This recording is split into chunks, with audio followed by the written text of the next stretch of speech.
pessoal, vamos lá, será que finalmente esse vídeo vai conseguir ficar pronto? Depois de várias tentativas, vários problemas técnicos, hoje acho que vai, hein? Vamos lá! A ideia dessa videoaula é apresentar para vocês alguns comandos de terminal Linux. Devido à nossa disciplina de implantação de servidores, nós trabalhamos com os nossos servidores em Linux, em Ubuntu, e temos trabalhado um pouco e vamos precisar trabalhar bastante, linha de comando. E para isso eu vou apresentar aqui alguns deles que podem facilitar esse trabalho de vocês, essa jornada durante a disciplina, ok? Eu falo sempre, né, e gosto de dar uma explicação, já devo ter falado isso em sala, mas vou reforçar o porquê Linux e porquê linha de comando. Linux, devido ao fato de que quando nós falamos de servidores, nós estamos falando de um grande percentual de máquinas que usam o sistema operacional Linux. E em servidores, Linux, a Microsoft também está caminhando para isso, mas em Linux já é uma tradição, Linux e Unix. Nos servidores, nós não costumamos instalar ambiente gráfico, porque o servidor não é uma máquina para ter um usuário na acepção da palavra, né, para usar os serviços ali oferecidos, não é para navegar na internet, não é para usar um editor de texto. Um servidor ele vai ser manuseado por um administrador, que vai instalar serviços, né, configurar essa máquina, atualizar. Então não é uma utilização do dia a dia padrão. E essa parte de instalação, configuração de serviços e da própria máquina, tudo isso pode ser feito em linha de comando.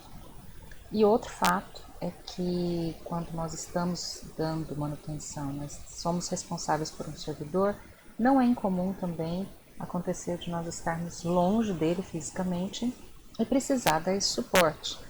Dar o suporte à distância, remotamente, é mais simples, mais rápido, mais ágil quando nós acessamos esse servidor via linha de comando. Trafegar informações pela rede para nos trazer um ambiente gráfico para que a gente possa trabalhar nesse servidor remotamente é muito pesado. É possível, mas é pesado. Então, por isso Linux, por isso linha de comando, tá? Eu vou apresentar hoje aqui alguns comandos bem básicos. A ideia não é ser exaustiva esse vídeo, até porque existe uma imensidão de comandos, mas aqueles que a gente acredita que vocês vão utilizar mais na disciplina e que vão servir para as operações mais básicas. Tudo bem? Vamos lá. O primeiro comando que eu vou apresentar aqui para vocês é o comando ls. Muito bem. O ls é um comando que faz o quê? Ele nos mostra, né, nos lista o conteúdo de um diretório, de uma pasta. Eu vou chamar sempre de diretório aqui. Os comandos em Linux, eles têm uma peculiaridade, né, uma semelhança entre eles, que é o seguinte: a maior parte deles pode ser usado o comando puro ou com alguma informação adicional, que a gente chama de opções e parâmetros, tá? O ls é dessa forma. Se eu quiser utilizar o ls sozinho, o que eu vou ter? Eu vou ter como resultado isso aqui. Ele me traz os nomes, né, o conteúdo que eu tenho nessa pasta. No caso aqui a gente não tem nenhum arquivo, só tem diretórios. Essa é uma outra característica de alguns ambientes linha de comando que a gente vai encontrar. Não são em todos, mas quando existir facilita a nossa vida. Que é o fato desses nomes que o ls nos mostra, eles ficarem coloridos. Uma forma, por exemplo, de nós usarmos o ls, esse ls sem nada, ele lista o conteúdo do diretório atual, no qual eu estou logado agora. Se eu quiser um outro diretório, ou eu entro nesse diretório e mando listar, ou uma outra opção é eu passar o caminho. Então, por exemplo, eu quero ver o conteúdo do diretório etc. Então, ls/etc. Então, vejam que agora ele não trouxe aquele conteúdo que ele já tinha mostrado, que é do diretório atual. Ele trouxe o conteúdo do diretório etc. Aqui eu já tenho algumas cores. Então, tudo aquilo que está em azul é nome de pasta, né, de diretório. O que está em branco são arquivos mais comuns, em sua grande parte são arquivos texto puro. Aqui a gente tem um arquivo em verdinho, meio fosforescente, né? Um verdinho marca-texto. Os arquivos quando tem essa cor aqui é porque eles estão com permissão de execução, nós vamos falar sobre isso mais pra frente. Aqui eu tenho um nome que está no verde piscina ou no azul piscina, depende de quem estiver vendo. Quando eu tiver nomes desta cor, são links, então na verdade leva para o arquivo físico, ele está em outro lugar, depois eu vou mostrar aqui como é que a gente vê onde que ele está. Deixa eu ver se tem mais alguma outra cor interessante aqui. Não, não tenho. Mas eu tenho, por exemplo, dentro do diretório vídeos, que está aqui no diretório atual que eu estou. Estão vendo que agora apareceram os nomes em lilazinho, né? São vídeos, pode acontecer também com imagens. Se o nome estiver em vermelho, podem ser duas coisas, ou pode ser um arquivo compactado, não compactado às vezes no sentido de comprimido, pode ser também, mas pode ser no sentido de tem vários arquivos dentro de um só, ou pode ser um link. Estão vendo que eu falei que isso aqui era um link, na verdade esse nome leva para um outro arquivo que está fisicamente num outro lugar. Se esse link existir aqui, mas o arquivo para o qual ele aponta não existe mais, alguém apagou, esse nome fica em vermelho também. Então, são essas algumas das cores, né? Então, as cores, quando o terminal permite isso, elas já nos dão algumas informações, certo? Quais parâmetros, além do caminho do diretório, eu posso já usar junto com LS, né? LS sozinho, conteúdo atual. LS e o caminho do diretório, o conteúdo do diretório que eu estou pedindo. Agora eu posso, por exemplo, passar alguns parâmetros, como por exemplo o parâmetro a gente passa depois de um tracinho, enfim, o L. O LS-L vai nos mostrar o que ele já mostrava, que é o nome, vejam a última coluna lá no final da linha, que está lá, área de trabalho, BIM, documentos, é o que ele já tinha mostrado aqui. Só que agora, além dos nomes do que eu tenho dentro desse diretório, dos arquivos e das pastas, eu tenho também algumas informações adicionais. A primeira coluna são as permissões, nós vamos falar de permissões daqui a pouco. A segunda coluna são referências a esses arquivos ou diretórios. Depois, na terceira coluna, tem o nome do usuário proprietário desse arquivo ou diretório. Na quarta coluna, o grupo. Na quinta coluna, eu tenho o tamanho desse arquivo ou diretório. No caso do diretório, é o tamanho da entrada, né, que está no índice de... como posso explicar isso? Nós temos uma indexação dos arquivos e diretórios numa tabela, e aí essa entrada na tabela que referencia esse diretório tem esse tamanho. Depois eu tenho aqui data e hora de criação desse arquivo ou diretório, e por último que a gente já tinha visto, que era o nome do conteúdo, certo? Então, o parâmetro L, ele nos traz o conteúdo listado com detalhes, ok? Mesma coisa eu posso usar para ver o conteúdo do diretório etc. Também vai nos listar. Estão vendo que aí agora eu já consigo ver, isso aqui é um link. Ele está dentro do /etc. O caminho desse arquivo é /etc/vtrgb.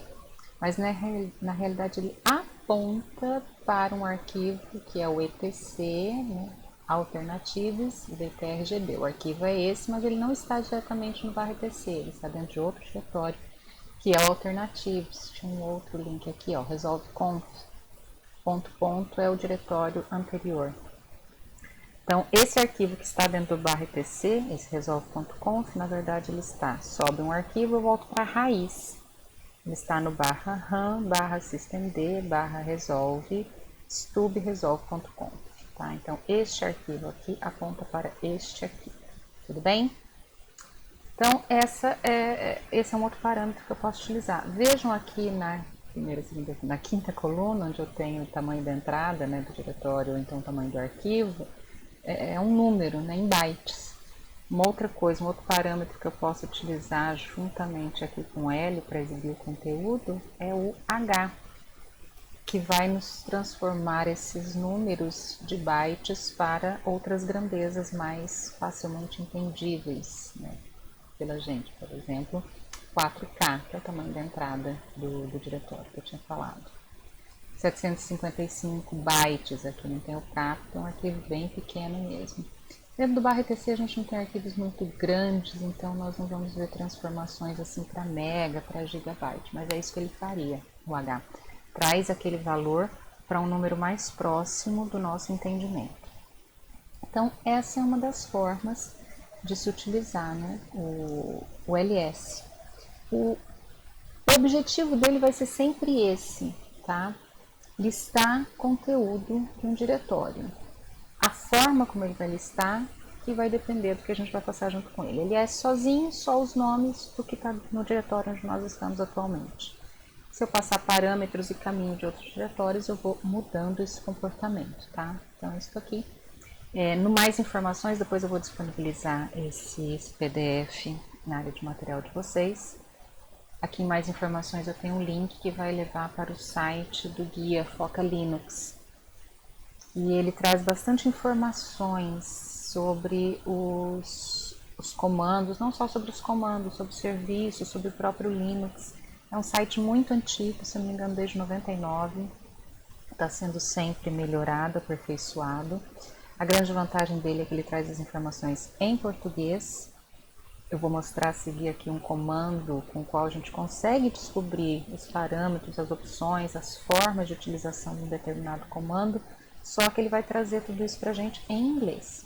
A vantagem do Foca Linux é que ele traz essas informações em português. Às vezes não tão completas, como o comando que eu vou mostrar a seguir, mas está em português, facilita o entendimento e traz os principais parâmetros, as principais formas de utilização. Ok? Muito bem, então. Como eu falei no comando ls, a gente pode ter muitos parâmetros, muitas formas de utilizar o comando. Como é que eu sei todas elas, né? Como é que eu busco pela forma de utilização que vai dar o resultado que eu quero?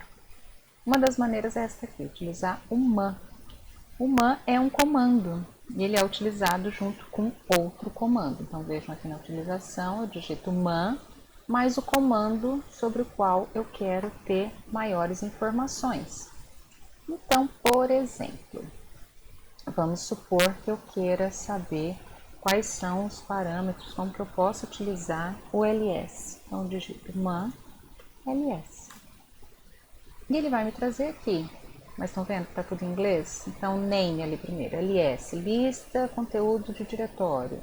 Aí ele dá ali uma sinopse, né, de como que utiliza, uma descrição do comando. E depois aqui ele vai me trazendo todos os parâmetros. Alguns parâmetros têm duas formas de ser utilizado. Ou a forma contraída, né, onde eu uso uma letra só, junto com um tracinho, só um item.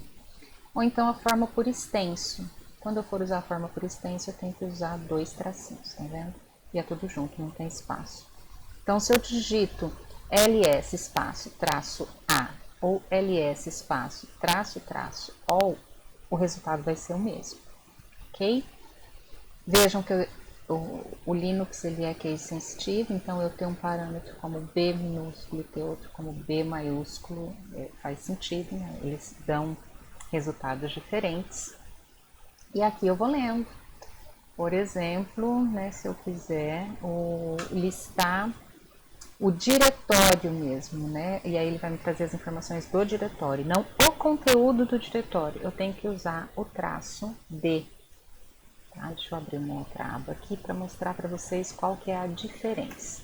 Por exemplo, lá dentro do Dropbox, né? Se eu digitar ls Dropbox, que é uma pasta, que é um diretório, ele vai me listar o conteúdo desse diretório.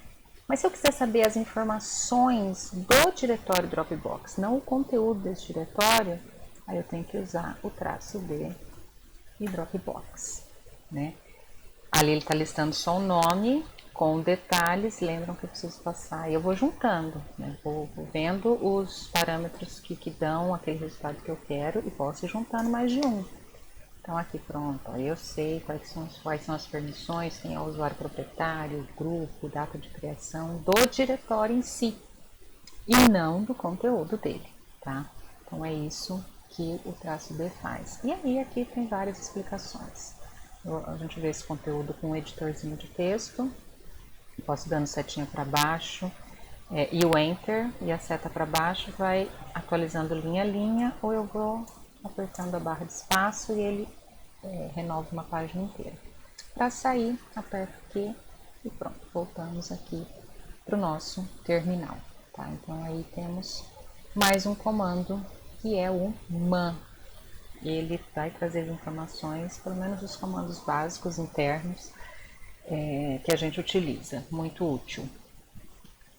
Voltando agora aos comandos em si, a gente viu o ls, listar conteúdo diretório, e eu tenho o cd, são dois muito usados. O cd ele vai mudar de diretório, né? Eu estou num diretório em um determinado momento e quero ir para outro. Eu faço isso com o cd. Aqui no nosso terminal, o que acontece? Eu estou em um diretório nesse determinado instante.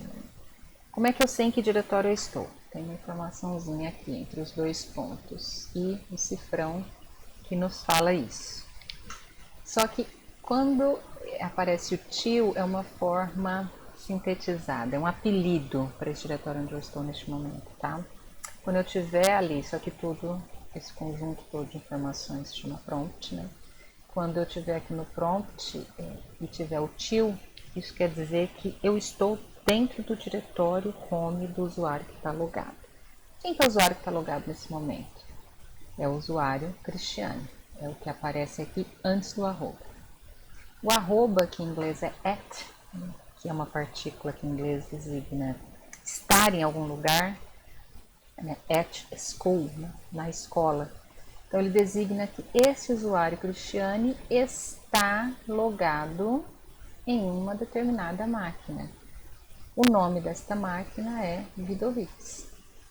Então, eu tenho usuário, arroba, nome da máquina. Depois tenho dois pontos, a informação do caminho do diretório onde eu estou nesse momento, e depois um símbolo que pode ser o cifrão ou a cerquilha. O diretório home do usuário Cristiane, por padrão, é o /home /Cristiane. Então, o tio ali do prompt, ele está sintetizando isso, /home /Cristiane, certo? E o dólar, o cifrão ali no final do prompt, designa que esse usuário Cristiane é um usuário comum. O usuário administrador do Linux é o root, então se o root estivesse, se o administrador tivesse logado nesse momento, o prompt estaria root@vidovix, e no lugar de um cifrão lá no final eu teria uma cerquilha, ok?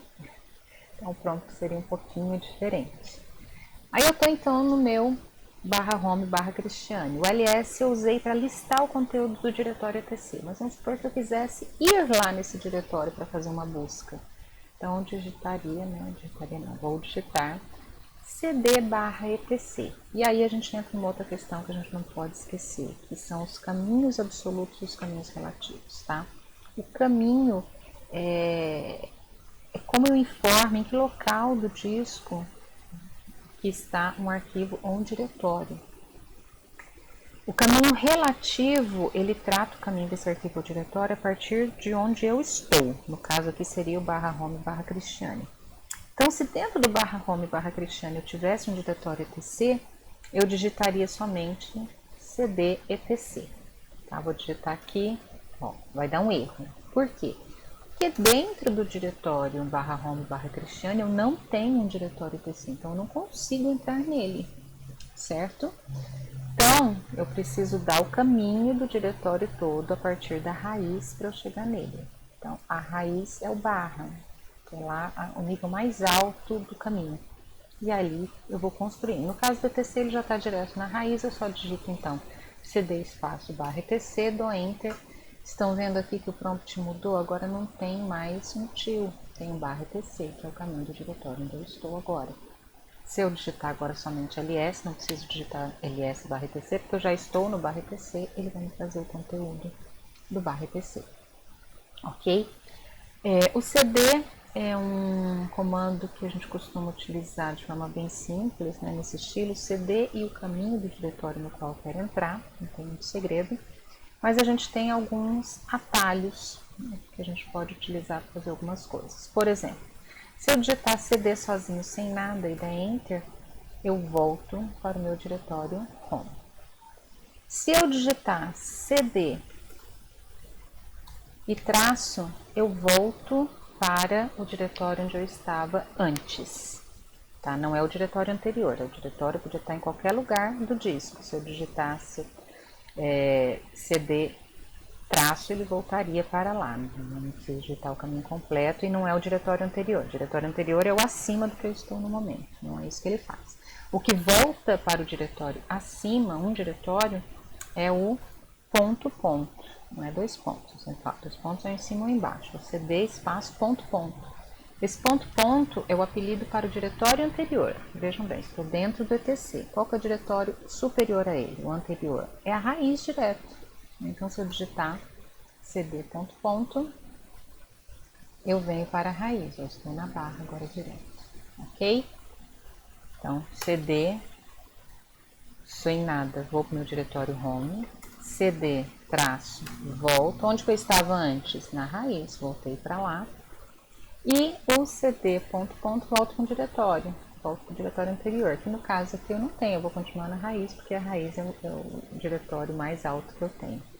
Então, por exemplo, vamos fazer aqui de novo no ETC, vamos entrar em alguma coisa.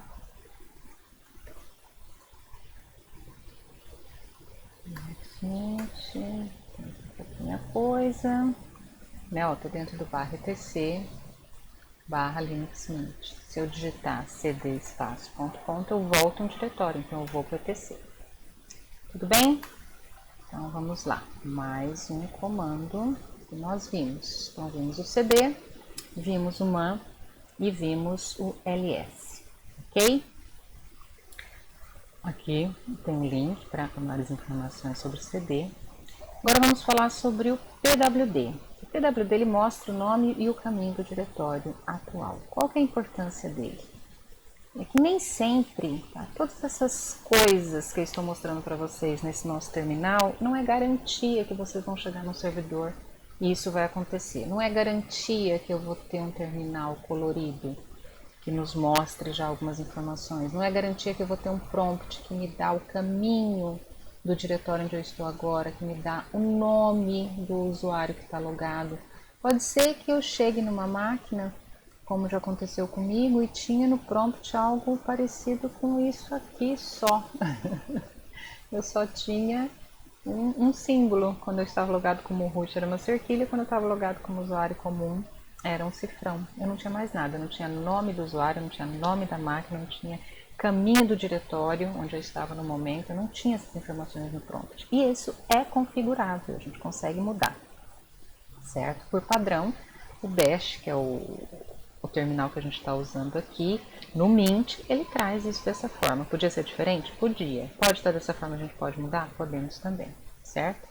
Então vamos supor que eu pegue um servidor onde não me aparece o caminho, que aqui, apesar de estar um tio, eu sei que isso significa /home /Cristiane. Mas vamos supor que eu chegue numa máquina que não tem essa informação no prompt. O que eu faço? Eu uso o comando pwd. O pwd é bem simples, ele não tem parâmetro nenhum, não tem opção nenhuma. Eu só digito pwd e ele nos dá aqui o caminho completo do diretório no qual estou logado no momento, certo? Então não tem grandes mistérios na utilização do pwd. Aqui tem mais informações sobre ele. Um outro nessa mesma linha é o whoami. O whoami ele vai mostrar qual que é o usuário que está logado neste momento. Porque, volto a frisar, nem sempre a gente vai ter essa informação aqui no prompt. Eu sei porque eu estou olhando aqui no prompt, ele me traz isso. Eu sei que o usuário que está logado é o usuário Cristiano. Mas se não tivesse no prompt, eu digitaria whoami, né, que é uma pergunta, quem eu sou em inglês, eu acho que é um dos comandos mais fofos que eu conheço. E ele vai trazer aqui, vai me retornar qual que é o usuário que está logado. No caso aqui é o Cristiano, tá? Até agora todos esses comandos que eu estou mostrando são comandos que eu chamo de informativos. Eles nos trazem informações, né? O ls, o cd, ele faz uma ação, mas é uma ação que não tem grandes consequências. Eu troco de um diretório para o outro. Então são comandos mais básicos. Depois a gente tem uma outra categoria de comandos que são comandos administrativos, que eu já tenho que ter permissão. Ou eu tenho que ser administrador da máquina, ou eu tenho que ter permissão para utilizá-los. Até agora a gente não trabalhou com nenhum desses, tudo bem? Então vamos para o próximo comando aqui, que é o mkdir. O mkdir que ele faz, cria um novo diretório, uma nova pasta. Então make directory, make directory. Utilização mkdir e o nome do diretório, ou o caminho. Né? Se eu digitar só mkdir e o nome do diretório, eu crio o diretório dentro do diretório atual, onde eu estou logado nesse momento. Se eu quiser criar em outro local, eu posso digitar mkdir e aí dar o caminho completo para a utilização, né, para a criação desse diretório. Então, por exemplo, eu estou aqui dentro do /home/Cristiane. Vamos supor que eu quero criar um arquivo chamado IDS. Então, eu vou digitar mkdir IDS. mkdir não, mkdir IDS. Se eu vier aqui agora, antes ele não existia aqui, e agora que ele existe, certo? Criei. Mas vamos supor que eu não queira, eu estou dentro do /home/Cristiane e eu não quero criar dentro do /home/Cristiane um diretório chamado teste. Eu quero criar lá dentro de downloads, né, que também está aqui dentro, certo? Então eu não preciso dar o caminho completo também, eu posso só digitar mkdir downloads /teste. Então vou criar o teste dentro do downloads. Deixa eu só mostrar para vocês que eu não tenho esse diretório lá dentro, certo? Muito bem. Vamos lá. Vou criar, acho que em outro lugar. Dentro de documentos. Vamos lá. ls documentos.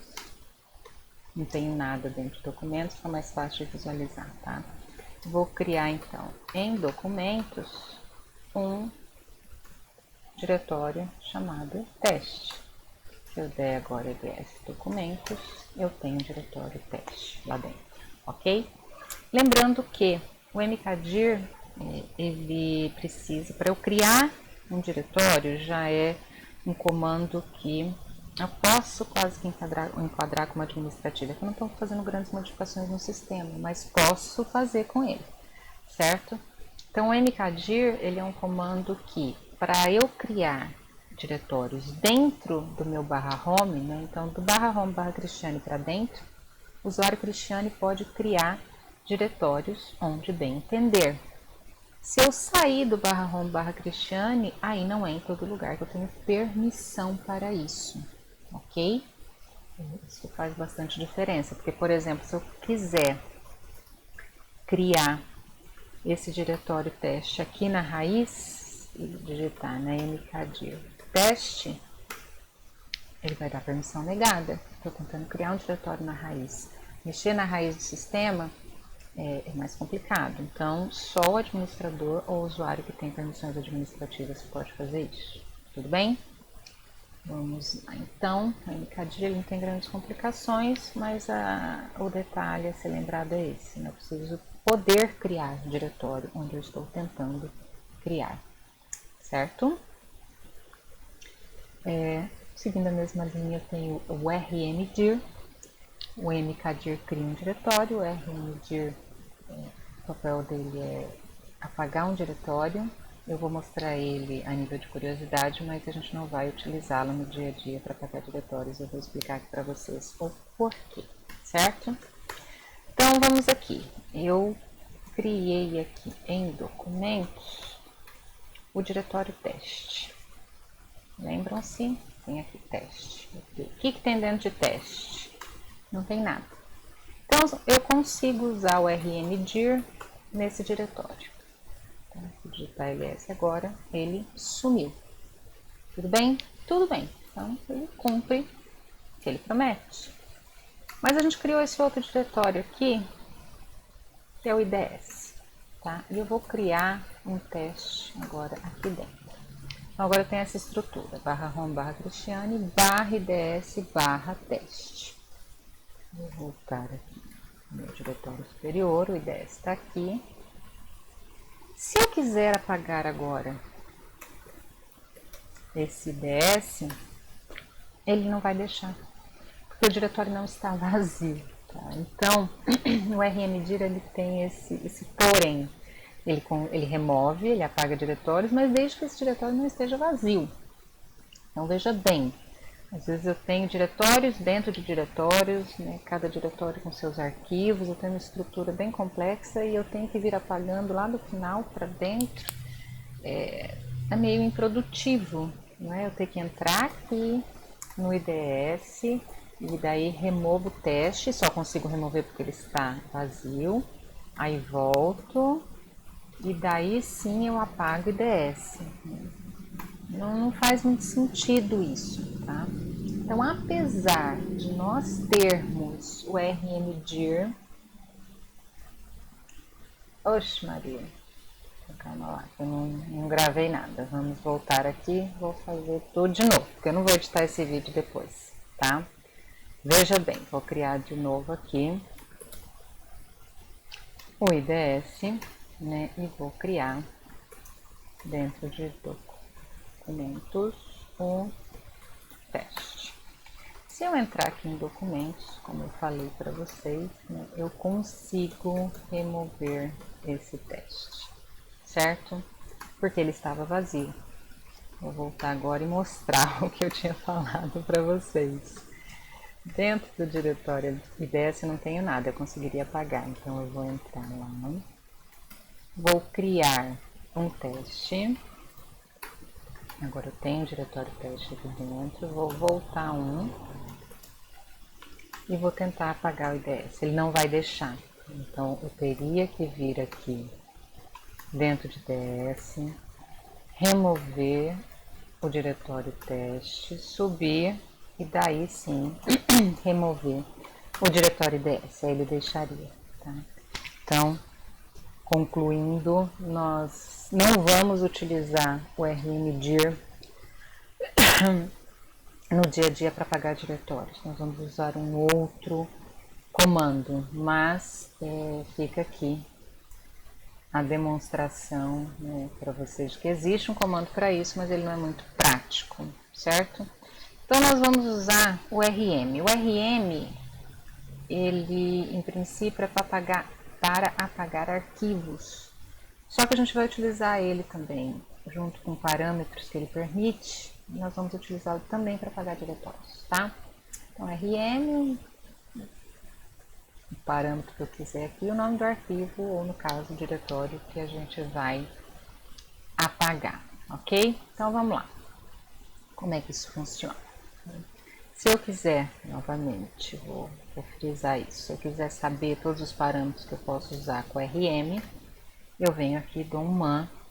Então ele tem alguns, como por exemplo o F, que é forçar, ignorar arquivos e argumentos, né? E nunca perguntar, ele vai apagando, então esse é o que vai nos ajudar a apagar diretórios, tá? E um outro que a gente vai usar é o R, tá vendo? Nesse caso aqui, como eu não tenho nenhum outro parâmetro que precisasse da letra R, o R minúsculo e o R maiúsculo vão fazer o mesmo efeito, que é nos dar a recursividade, que é permitir que eu vá lá para o final e comece a vir apagando tudo de dentro para fora, sem perguntar, que é o que o force vai nos fornecer, né? Vai forçar isso, não vai perguntar, não vai colocar no prompt se a gente tem certeza ou não, vai ignorar argumentos, arquivos não existentes, então qualquer problema que tiver ele vai simplesmente ignorar e vai forçar apagar tudo que tiver no caminho que a gente der. Então vamos lá, na prática como que isso funciona. Vou criar novamente lá o IDS, vou entrar nele e vou criar o teste, tá? Aqui a gente tem a estrutura de diretório já que a gente precisava. E vou criar um arquivo aqui também, certo? Depois eu vou falar do touch, mas já vou aproveitar e falar agora. O touch é um comando que ele originalmente ele faz o que? Ele muda a data e hora de criação de arquivos e diretórios, né? Ele muda o timestamp de um arquivo ou diretório. Mas aqui a gente vai utilizá-lo para uma função que acaba sendo meio, como é que eu vou falar, colateral, né? Que é criar um arquivo texto vazio. Tá? Então, vou colocar aqui touch arquivo. Ó, vejam bem, aqui eu só tinha o diretório teste. Vou dar agora um touch arquivo e agora eu tenho o diretório teste e tenho um arquivo texto. Se eu listar com detalhes, eu vou ver que este arquivo texto ele tem um tamanho 0 bytes, então ele está vazio, certo? Muito bem, então RM eu conseguiria apagar o arquivo. Não tem mais o arquivo. Mas eu não conseguiria apagar o diretório. Não consegue porque é um diretório. Eu vou subir aqui, vejam bem. IDS também está dizendo. E além de tudo tem aquele problema, né? Eu tenho conteúdo dentro desse diretório. Então, o que eu vou fazer? Eu vou usar o RM com aqueles parâmetros que eu mostrei para vocês. O F, que é forçando, e o R, que vai nos trazer a recursividade. E o nome do diretório. Não perguntou nada, não deu mensagem de erro nenhuma e apagou o diretório. Então, na prática, no dia a dia, nós não usamos o rmdir.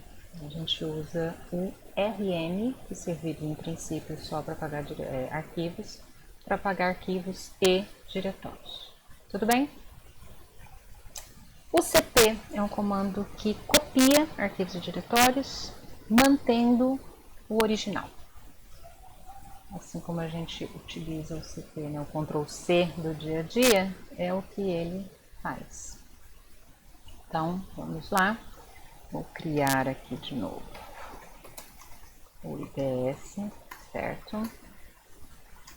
Vou entrar lá.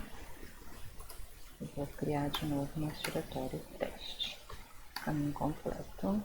De onde eu estou agora. Vamos lá. Como Cristiane DS. Vou criar aqui dentro com o touch um arquivo. Então, agora eu tenho o diretório teste e o arquivo 1 dentro do diretório DS. Dentro de teste eu não tenho nada. Então, agora eu vou usar o comando cp e vou copiar o arquivo, que se chama arquivo 1, para dentro do diretório teste. Agora, se eu tenho uma DS teste, eu tenho um arquivo 1 lá dentro, mas eu continuo tendo arquivo 1 aqui dentro do DS também. Então, veja, ele copiou para o destino que eu pedi, mas manteve o original.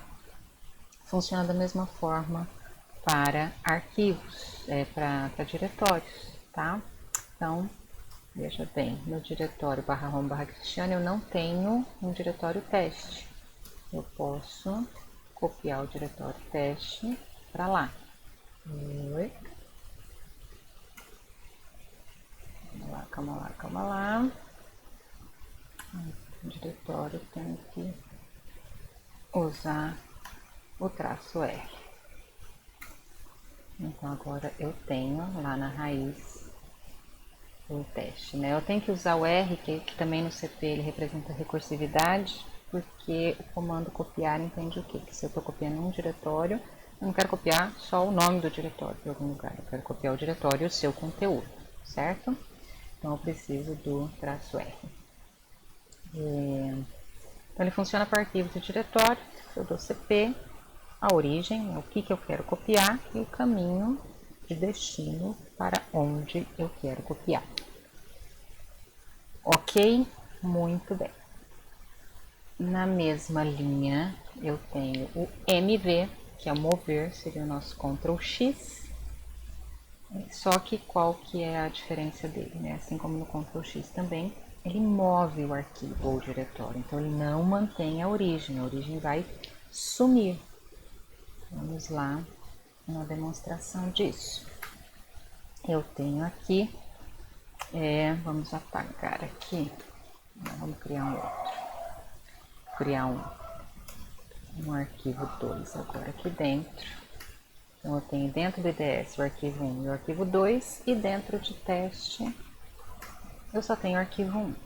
Então, agora eu não vou copiar, eu vou mover o arquivo 2 que eu acabei de criar para dentro do diretório teste. Então, mv arquivo 2 para teste.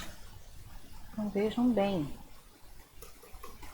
agora o arquivo 2 existe lá dentro do diretório teste, mas ele não existe mais aqui dentro do diretório IDS. Então, a diferença do MV e do CP é essa. Com o CP eu copio, mas mantenho o original, com o MV eu movo e o original some. O MV também pode ser utilizado para renomear um arquivo. Então, eu tenho aqui um arquivo ou um diretório, tá? O que eu falar para o CP e para o MV funciona tanto para arquivo quanto para diretório. Eu tenho um arquivo chamado arquivo 1, vamos supor que eu queira renomeá-lo para arquivo 3. Então, eu vou mover o arquivo 1 para arquivo 3, só que mantendo ele aqui, eu não vou dar um destino diferente. No diretório onde eu estou, eu vou mover um arquivo chamado arquivo 1 para arquivo 2. Então, é a mesma coisa de dizer que eu estou renomeando este arquivo. Tá vendo? Ele se chamava arquivo 1, agora ele se chama arquivo 2. A mesma coisa para diretório. Eu vou mover o diretório chamado teste para... Nossa senhora, eu sou ótima. O pessoal que tem aula comigo sabe que eu sou super criativa, né? Abacaxi. Então, agora eu não tenho mais um diretório chamado teste. Eu tenho um diretório chamado abacaxi. Mas eu não vou deixar ele como abacaxi. Eu vou voltar ele para teste. Tá? Então, o que funciona, voltou para teste. Para arquivo, funciona para diretório. Ok? Então, CP copia, MV move ou renomeia, e já vimos o RM que apaga. Aqui vocês têm mais informações sobre ele. O touch, o que eu explicaria, mas já utilizamos, então vocês já viram como ele não serve para criação de diretório. O touch só cria arquivo texto vazio, certo? Não serve para criar diretório. Seguindo aqui com os nossos comandos, em um servidor, muitas vezes a gente precisa de algumas informações sobre o que está acontecendo, o que está aberto no momento, como é que está o consumo de memória, de CPU, quantos usuários eu tenho logado. Eu tenho comandos específicos para ver todas essas informações, mas eu tenho o top, que me traz um resumo de muita coisa que eu teria que procurar isoladamente. Ele não é um comando administrativo, ele é só informativo, tá? Então ele pode ser usado por qualquer um. Eu estou aqui no terminal e digito em qualquer lugar o top. Então ele vai me trazer aqui, por exemplo,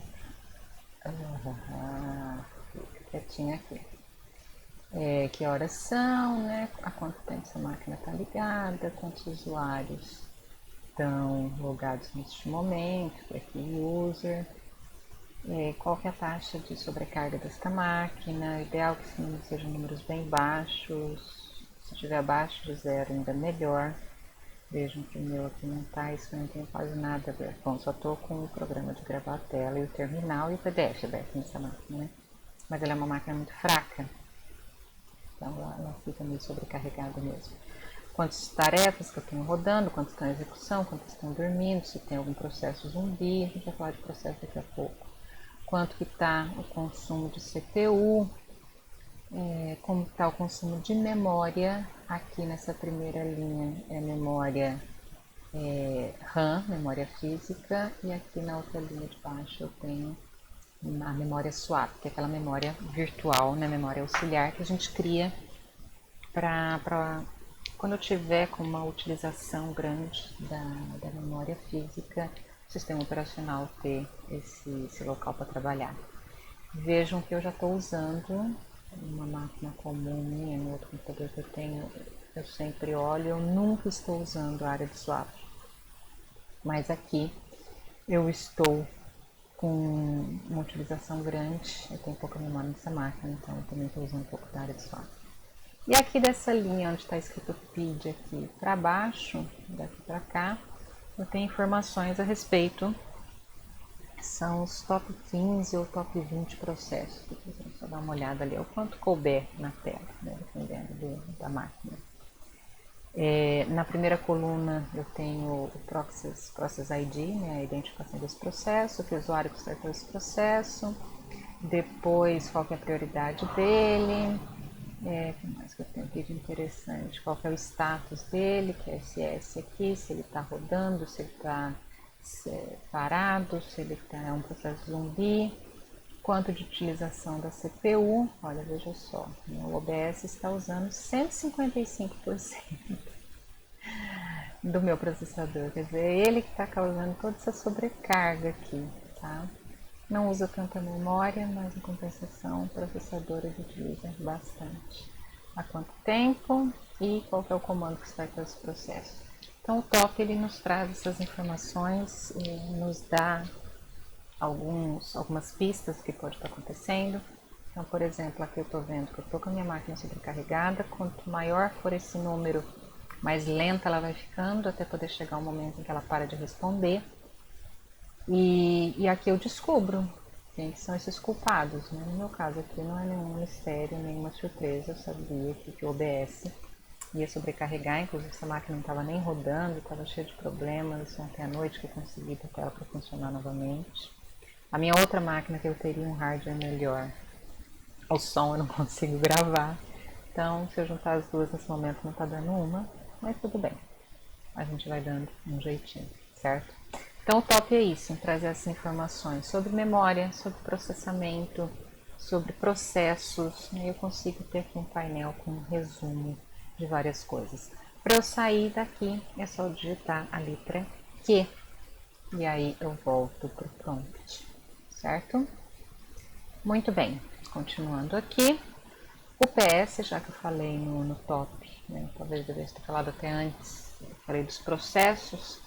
Se eu quiser trazer informações especificamente sobre processos, eu vou utilizar o comando PS. Vocês vão ver que ele vai trazer muita coisa que também aparece lá com o comando top. Só que o top mostra alguns, né? O PS eu consigo acessar qualquer processo. Eu vou utilizar dependendo do que eu estou desejando, né? Deixa eu limpar aqui a tela.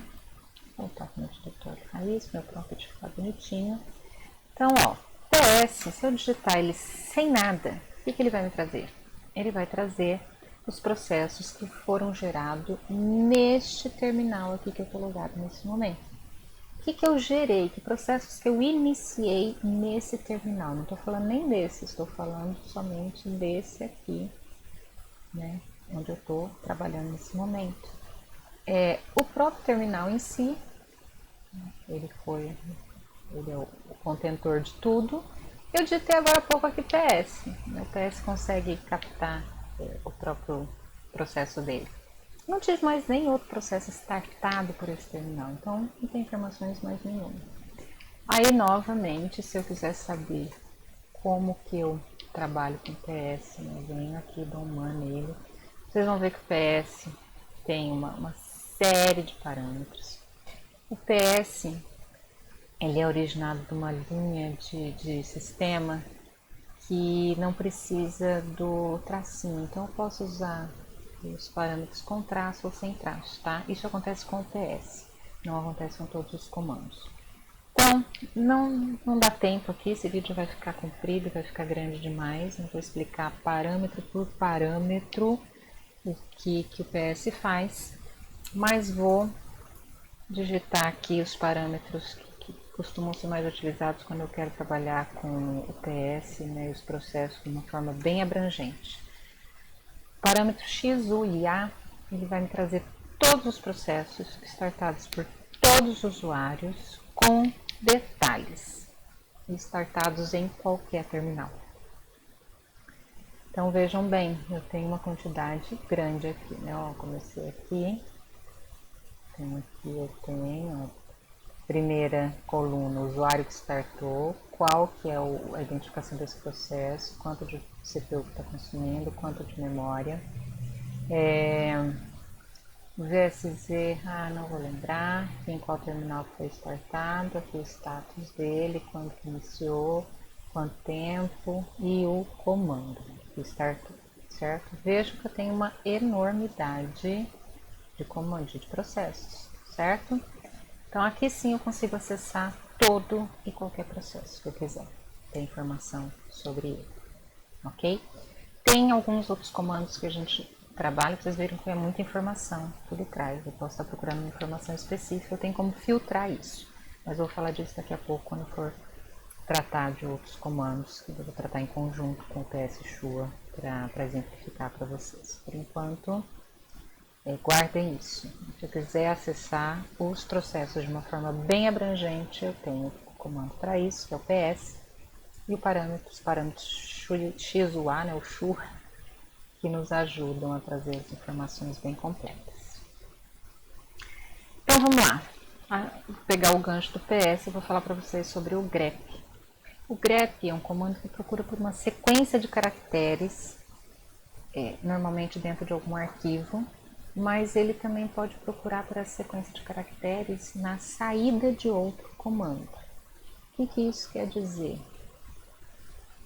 Quando eu dei esse PS Shua, o resultado que ele produziu é a saída do comando, tá? É o que ele mostra para mim, o resultado do comando na tela. Muito bem, vocês viram aqui que tem uma enormidade de coisas. Mas vamos supor, vou limpar aqui a tela, que eu estivesse procurando pelo processo do OBS, que é o programa que eu estou usando para fazer a gravação do vídeo aqui. Eu não quero saber dos outros processos, eu quero saber do processo OBS nesse momento. O que eu faria? O PS Shua, só que ao invés de trazer todas as informações, me mostrar todas as informações, eu vou pegar o resultado, a saída desse comando, né, o que esse comando vai gerar, e vou redirecionar. Esse símbolo é um símbolo que no teclado ADMT costuma estar ali do lado esquerdo da letra Z. Eu tenho a barra invertida e em cima dele é esse símbolozinho, uma barrinha em pé, que a gente vai chamar de pipe. Pipe, em inglês, é uma tubulação, né? Então é como se eu pegasse a saída de um comando, passasse por uma tubulação para poder direcionar para outro lugar. E no caso aqui eu vou direcionar para o comando que eu tinha mostrado, que é o grep, que é o que faz essa busca por uma sequência de caracteres. Então nessa saída do comando do PS eu vou procurar pela sequência de caracteres OBS, tá? E vou dar enter. Tá vendo? Ele me trouxe aqui várias linhas, né? Essa linha aqui, onde eu tenho escrito grep, é o próprio comando de busca, tá? Então ela eu vou ignorar. Mas eu tenho aqui o OBS, eu tenho aqui um outro que é o que está fazendo a gravação do vídeo, tá? E aqui também está fazendo a gravação do vídeo, certo? Então eles estão trabalhando em conjunto. Esse aqui é o programa que eu abri, a partir do momento que eu comecei a fazer a gravação, ele startou esses outros dois processos aqui, que estão trabalhando em conjunto para poder gravar o que eu estou falando para vocês. Então, essa identificação de um dos processos, essa do outro e essa do outro. Esse processo aqui é o do PS Shua grep, que eu digitei lá em cima, certo? Então, tá vendo? Aí ele filtra, essas informações estavam lá no PS Shua, só que ele filtrou, direcionou para o grep que filtrou o que ele ia mostrar em tela para mim. Ok, essa é uma utilização bastante comum do grep, filtrar informações na saída de comandos que geram uma quantidade muito grande de texto, certo? O pipe, né, acabei de mostrar para vocês, ele redireciona a saída de um comando para a entrada de outro, a gente vai usar ele em conjunto com outros comandos. O more, eu posso fazer para vocês o exemplo aqui. O more, o que ele é? Eu esqueço de trocar as telas, tá? Então, aqui a gente vai falar do grep. Aqui tá o pipe, certo? Então tá aqui o comando 1, redireciono, né? Coloco o pipe e o comando 2. O more, o que o more faz? Ele faz uma paginação de uma grande quantidade de texto. O que quer dizer isso? Se eu tiver um comando que gera uma quantidade muito grande de texto, eu redireciono essa saída do comando para o more, que é um editor de texto muito simples, e ele vai paginando esse texto também. Ao invés do texto correr a tela toda, ele vai encher uma tela e parar. Espera eu ler, aí tem as teclas que eu posso digitar para ir renovando linha a linha ou gerar uma nova tela toda com informações novas, até eu conseguir ver o texto todo. Porque aqui, preciso lembrar de trocar as telas aqui. Vamos voltar para o PS. Quando eu digitei PS Shua, eu rolei a tela para cima e mostrei para vocês que o comando tinha gerado uma grande quantidade de informação, né? Mas, como eu estou num ambiente gráfico aqui, apesar de eu estar em um terminal, esse terminal está dentro de um ambiente gráfico. Ele é uma janela dentro do ambiente gráfico. Então, esta janela eu consigo colar. Se nós estivéssemos no servidor com um terminal somente, sem um ambiente gráfico, eu não conseguiria rolar essa tela para cima. Então, o texto que não estivesse aparecendo aqui para mim, aquele que estivesse lá para cima, que passou, eu não conseguiria mais ver. E aí, o que a gente pode fazer então? Digitar o comando PS-Shua e redirecionar isso para o more, que é esse editorzinho de texto simples. Tem o more e tem o less. O more vai fazer o quê? Ele pega do começo e vai paginando até chegar ao final. O less faz o contrário, ele pega do final e vai paginando até chegar no começo do texto, tá? O mais comum da gente trabalhar é o more. Então eu dou Enter, veja, ele parou, ele colocou, encheu a primeira tela de informação e escreveu aqui embaixo mais, que é more. Né?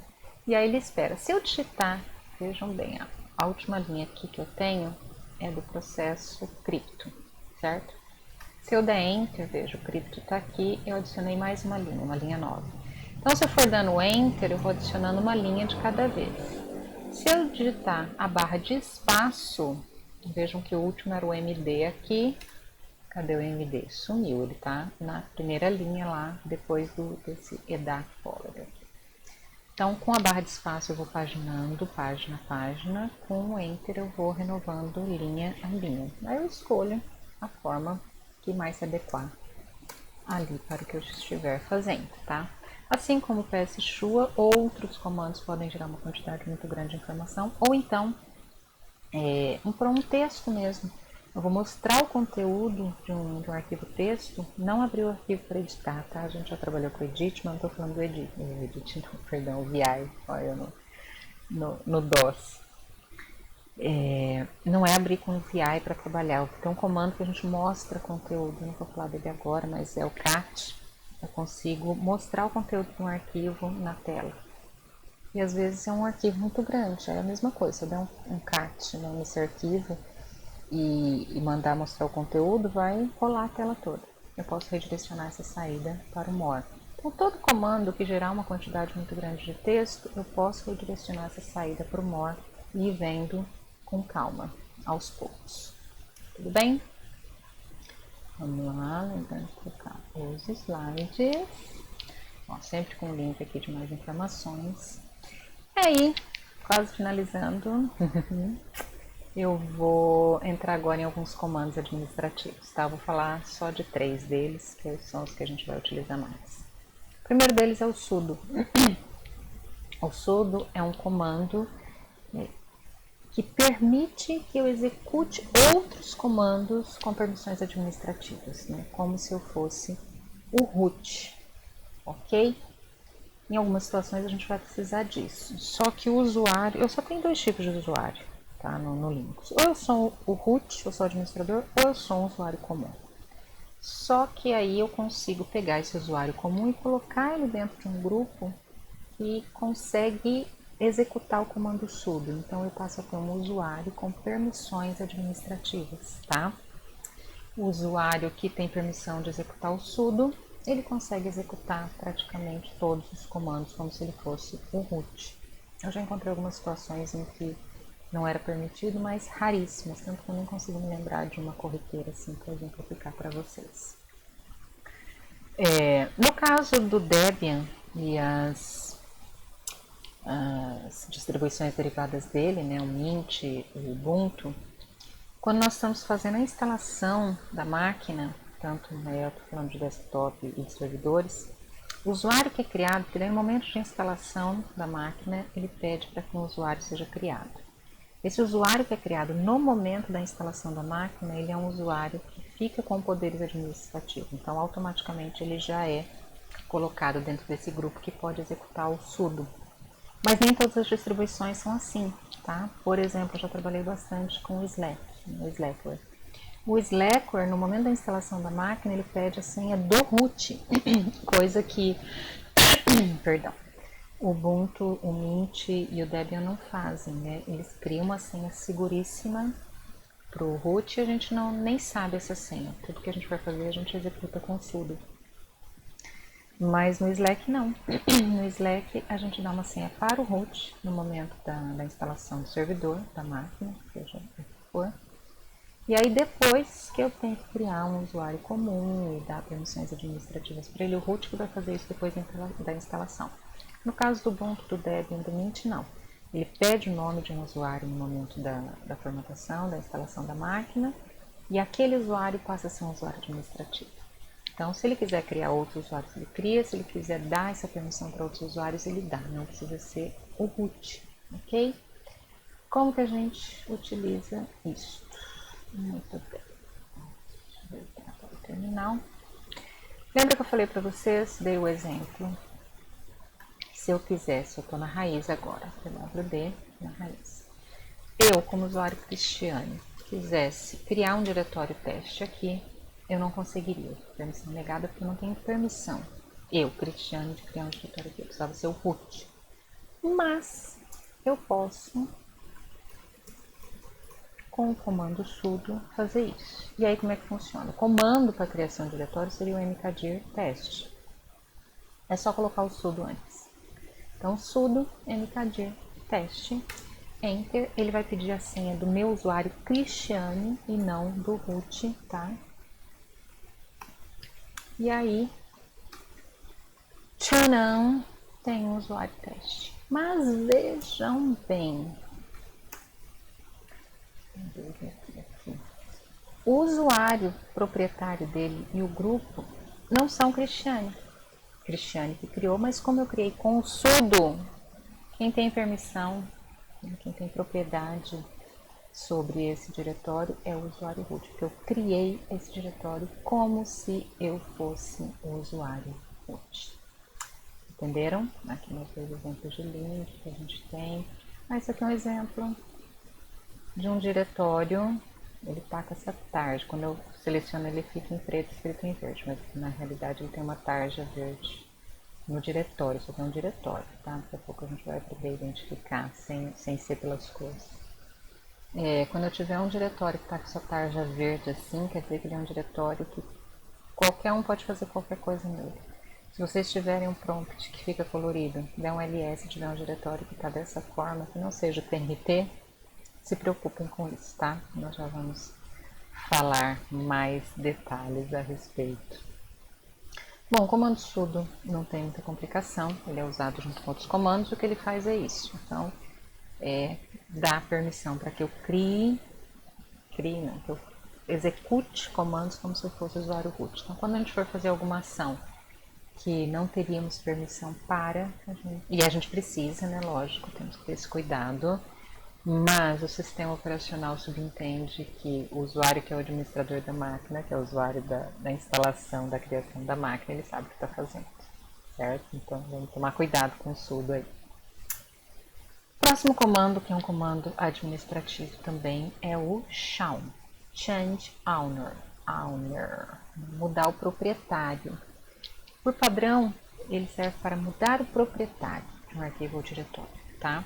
E nós temos o chgrp, se eu não me engano, que é para mudar o grupo, né? Vamos lembrar que quando a gente lista aqui o conteúdo com detalhes, falei para vocês que na terceira e quarta coluna aqui, o primeiro nome é o proprietário desse arquivo ou diretório, né? O usuário proprietário, e a quarta coluna ali é do grupo, certo? Muito bem, eu tenho um comando para mudar quem é o dono do arquivo ou diretório e tenho um comando para mudar quem é o grupo desse arquivo ou diretório. Posso fazer com os dois separadamente? Posso fazer com os dois separadamente. Usando o SHA para mudar o proprietário, o CHGRP, se não me engano, para mudar o grupo. Só que o SHA ele permite fazer essas duas modificações ao mesmo tempo, tá? Então, eu nem vou falar aqui do CHGRP, a gente vai trabalhar somente com o SHA. E aí, no slide aqui está mostrando para vocês como que eu faço isso ao mesmo tempo. Então, o SHA, que é o comando, o dono, né, o usuário para quem eu quero passar a propriedade desse arquivo ou diretório, dois pontos, o grupo para o qual eu quero passar esse arquivo ou diretório também, e aí o nome do arquivo ou diretório. Vamos ver isso de forma bastante prática, né? Vamos supor aqui que eu criei, né, eu, usuário Cristiane, criei esse diretório teste, mas o dono e o grupo dele são root, certo? Então, eu vou mudar isso. Como eu vou passar do root para alguém, eu preciso do sudo, tá? Eu não posso dar assim. E para outros, se eu não me engano, a gente vai fazer o teste também. A gente não pode pegar arquivos e diretórios e simplesmente mudar a propriedade deles do jeito que a gente quiser. Então é um comando que quase 100% das vezes a gente vai precisar utilizar com o sudo, ok? Então o sudo, lembra, o diretório é o teste, né? Vou passar para o meu usuário. E não vou passar só para o meu usuário, vocês verem que se eu só usar um parâmetro ali, eu mudo, falta o,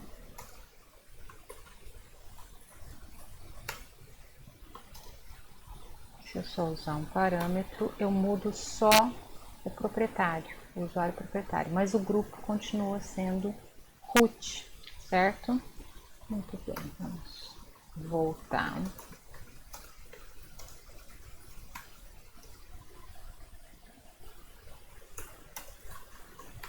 Então vejam, né?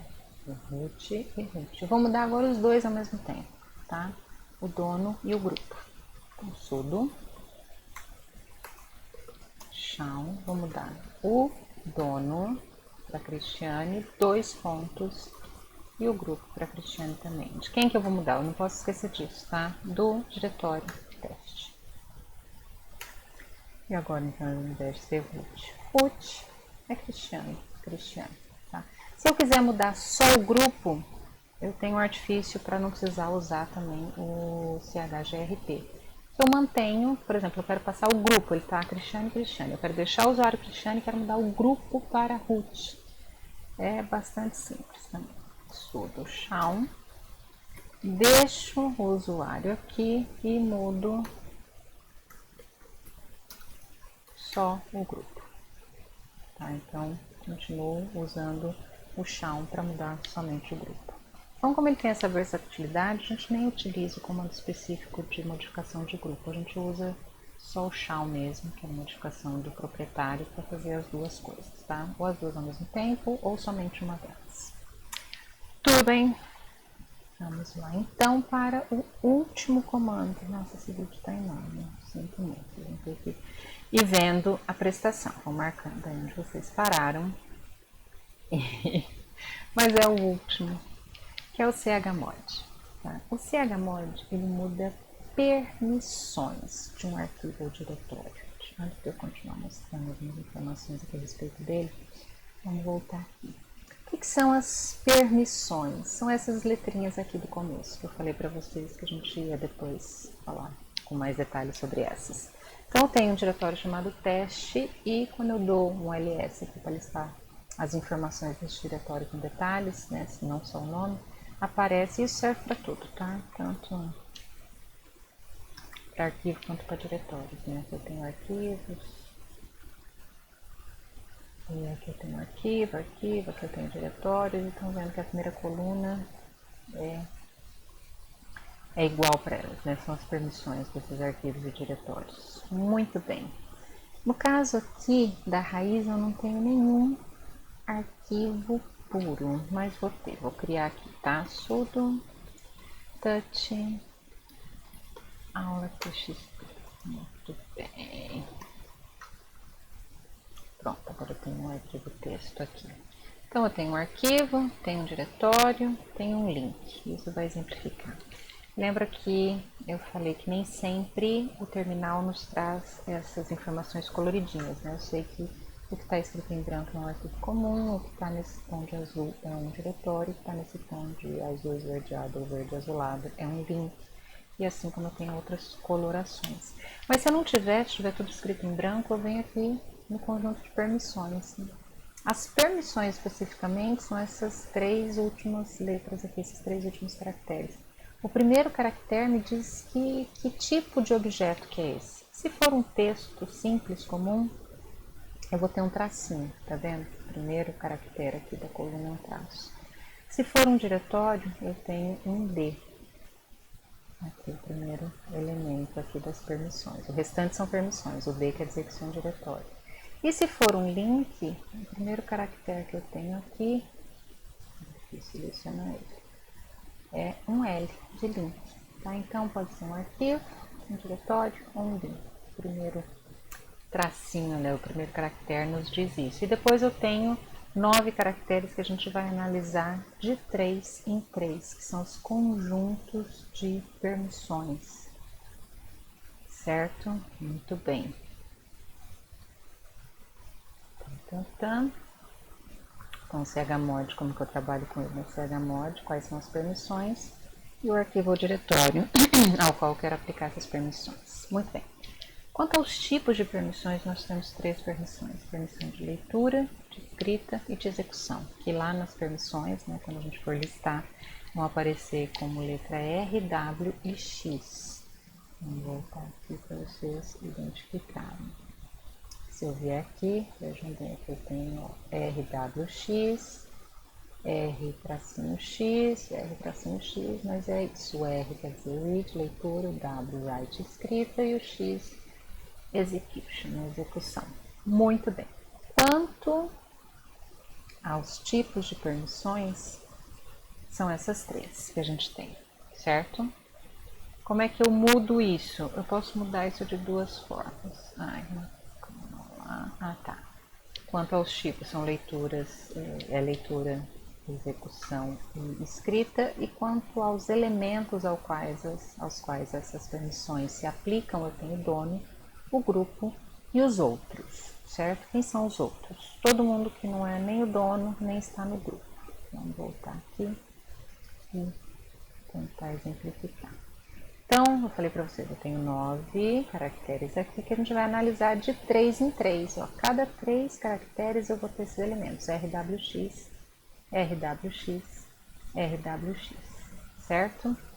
Os primeiros 3 caracteres são as permissões do dono do arquivo ou diretório, do usuário dono, que no caso aqui é esse aqui, o root. Então, o usuário root pode ler, escrever e executar. Aqui eu estou falando de um diretório, significam coisas diferentes para arquivos e diretórios, mas vamos pensar por enquanto só nas permissões. O grupo root pode ler e executar. Tá vendo que em lugar do W que eu tenho um tracinho, seria o escrever. Ele não tem, o grupo root não tem permissão de escrever, só de ler e executar. E os outros, que não são nenhum desses dois aqui, eles podem ler e executar. Quem são os outros? Primeiro vamos explicar o que é o grupo para vocês entenderem melhor. Eu tenho um usuário, que é o usuário proprietário daquele arquivo diretório, que normalmente é quem criou ou para quem eu passei a permissão dele. É um usuário somente. Mas às vezes eu quero que um grupo de usuários tenha acesso a esse arquivo ou diretório. O que eu tenho então? Eu posso fazer esse artifício de criar um grupo. Quando eu crio um grupo, eu posso adicionar outros usuários dentro desse grupo. E aí, quem estiver dentro desse grupo vai ter esse conjunto de permissões. Aí eu consigo trabalhar com permissões para um grupo de usuários, para terem acesso àquele arquivo ou diretório. Quando a gente vai checar, um usuário tenta fazer alguma ação num arquivo ou diretório, o sistema operacional verifica. Esse usuário é o dono do arquivo ou diretório? Não. Ele está no grupo que tem acesso para ter algum tipo de permissão no arquivo diretório? Não. Então ele se enquadra nos outros. Quem não é nem dono nem está no grupo são os outros usuários do sistema, que que são essas 3 últimas permissões aqui. Tá? Falando rapidamente assim sobre o leitura, escrita e execução, quando eu falo em leitura para arquivo, eu posso ver o conteúdo do arquivo. Então eu posso abrir ele com o editor, por exemplo, dar um cat nele. Para diretório também, eu consigo ver o conteúdo do diretório. Ver o conteúdo de um diretório é conseguir listar seu conteúdo. Então, quando eu tenho permissão de leitura em um diretório, quer dizer que eu posso dar um ls nesse diretório, certo? A permissão de escrita. No caso de um arquivo, eu posso abrir um arquivo que já existe, modificá-lo e mandar salvar, ou posso criar um arquivo novo. Para criar um arquivo novo, eu tenho que escrever nesse arquivo, né? Então, para fazer isso, eu tenho que ter permissão, o escrita no arquivo. Eu posso abrir um arquivo que já existe, modificar e gravar, ou posso apagar esse arquivo. O caso de criar um arquivo novo, essa permissão precisa existir no diretório.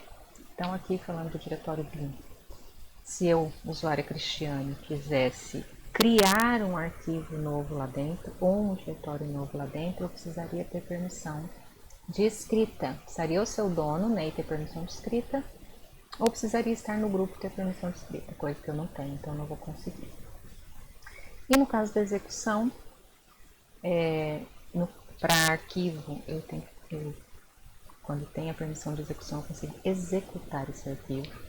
E a gente tem aqui um significado um pouco diferente daquilo que a gente traz como conceito do Windows, né? No Windows, quando eu tenho um arquivo executável, via de regra, esse arquivo é um arquivo binário que eu consigo executar, né? Abri-lo, ele no seu conteúdo em linguagem de máquina. No caso do Linux, não. Eu posso ter um arquivo texto com permissão de execução. Tá? Pode ser um binário com permissão de execução? Pode também. Mas eu posso ter um binário que não pode ser executado. Então, ele ser binário por si só não quer dizer que ele é executável. Eu preciso dar permissão de execução para ele. Tá? E no caso de um diretório, ter a permissão de execução desse diretório quer dizer que eu posso entrar nesse diretório. Quer dizer que eu posso dar um CD nesse diretório. Ok? Então, rapidamente, os elementos, né, dono, grupo e outros, e os tipos de permissão, leitura, execução e escrita, foi falado. Agora nós vamos ver um pouquinho como é que a gente faz para modificar com o chmod essas permissões, certo? Eu tenho 2 formas. Eu posso usar a forma, como que eu vou chamar, literal, né, essa forma escrita com caracteres, né, usando caracteres para identificar grupos e elementos e permissões. E a gente pode usar a forma octal, que é essa aqui, tá? Eu vou explicar as 2 para vocês. Com as letras, primeira coisa, né, eu uso o chmod, eu já vou exemplificar no terminal para vocês, mas só para vocês entenderem aqui. Eu uso o chmod, logo depois do chmod eu falo para quem que eu vou aplicar essas permissões. O U é o user, o dono, o G é o grupo, o O, others, são os outros, e A é de all, de todos, se eu quiser aplicar para esses 3 ao mesmo tempo, tá? Se eu quiser adicionar uma permissão, eu vou colocar o mais, se eu quiser retirar uma permissão, eu vou colocar o menos, e se eu quiser que a permissão fique exatamente aquela que eu vou passar, eu coloco um igual. E aí as letras, né? Leitura, escrita e execução, RWX. Vamos lá, na prática, como é que isto funciona. Então, eu venho aqui, vamos trabalhar aqui com o teste, né? Vamos continuar trabalhando com...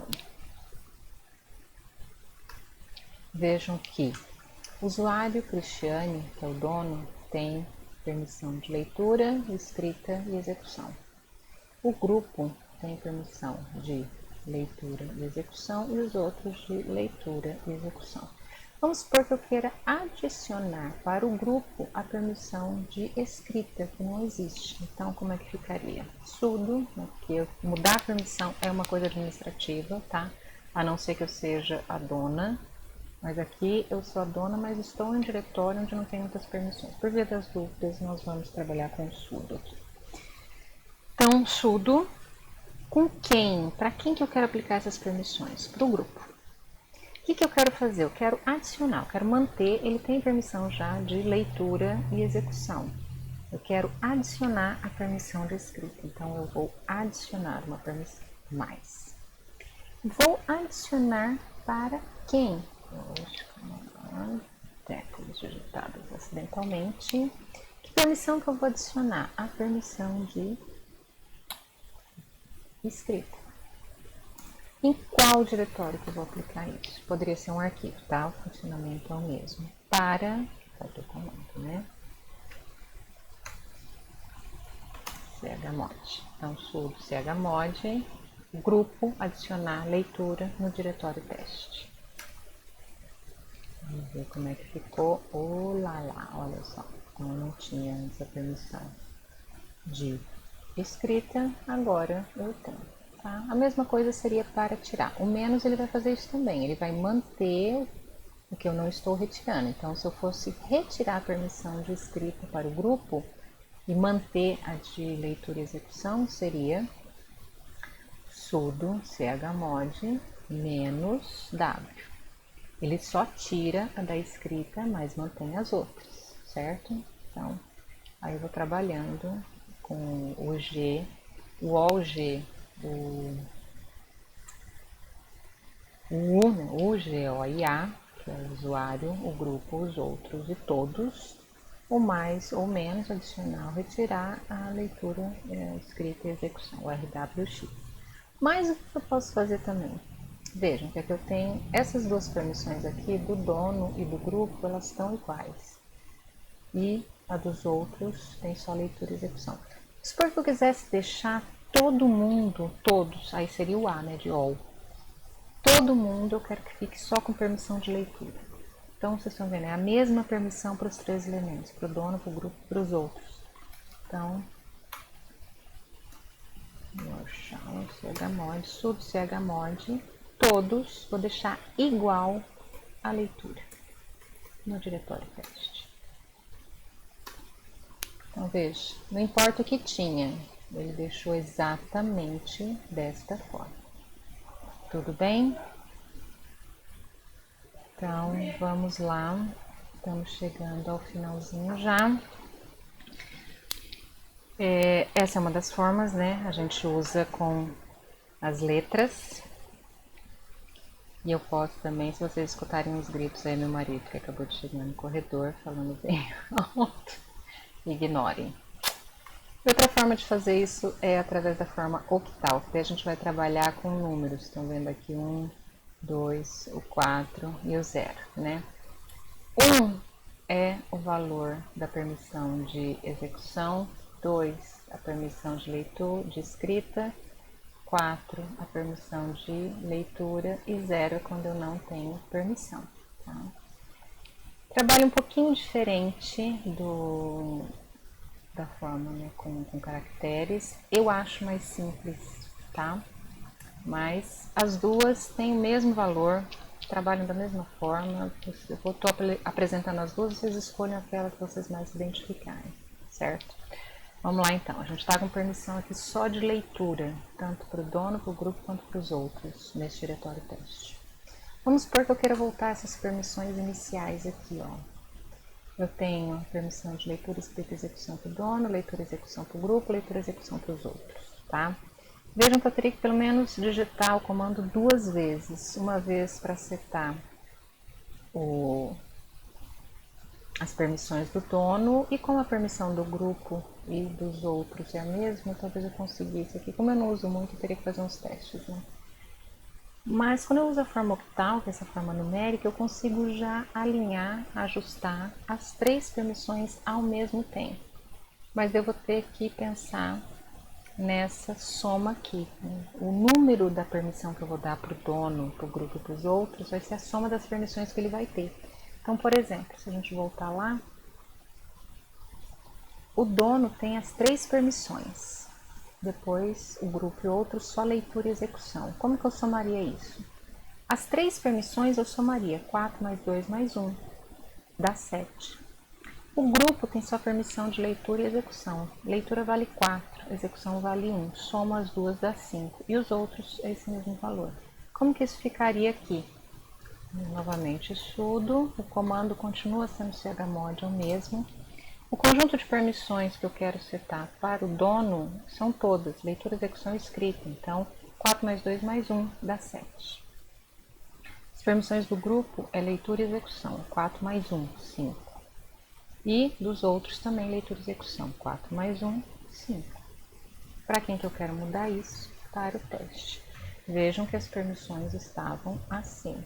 Com um comando só, eu já passei as permissões para isso aqui. Tá? Então, eu prefiro o modo octal. Tem vantagem sobre o outro? Eu acho ele mais econômico, né? Em um comando só eu já consigo ajustar, mesmo que sejam diferentes, as permissões dos 3 elementos, do dono, do grupo e dos outros. Mas, se vocês acharem mais fácil, mais intuitivo por ter as letras usadas da outra forma, tanto faz, não tem problema nenhum, ok? Bom, pessoal, acho que já ficou grande demais isso aqui. De uma forma bem simples, é isso. O site de apoio, eu vou deixar o link aqui no último slide também, que é o Guia Foca Linux, tá? Que aí vocês vão encontrar, tem lá os guias, o iniciante, intermediário, avançado, com serviços, com a parte de rede. É um site muito, muito rico. Eu recomendaria vocês a darem uma olhada e checar, dar uma lida na parte teórica, auxilia bastante o entendimento. Certo? Agradeço aí a paciência, sei que nem todo mundo vai conseguir assistir esse vídeo do começo ao fim numa tacada só, mas eu também não queria separá-los para não perder o fio da meada, porque vocês viram que a gente vai entrelaçando um assunto no outro, não é mesmo? Então é isso, espero que tenham gostado, vou subir esse vídeo, depois mando notícia para vocês que ele está no ar já. Qualquer dúvida, entre em contato comigo ou com Vira, que a gente vai auxiliando vocês. Para testarem isso aqui, o pessoal que tem Windows em casa, faz a instalação de uma máquina virtual. Tá? Instala o VirtualBox, cria uma maquinazinha virtual lá, bem levezinha, nem que a máquina física que você tiver em casa não for uma máquina com muitos recursos. O VirtualBox é muito leve, faz a instalação do Linux sem ambiente gráfico, que daí vocês não precisam alocar quase recurso nenhum para ela. E aí vocês têm um terminal para testar tudo isso. Beleza? Beijo grande, espero nos vermos em breve. Até mais, pessoal.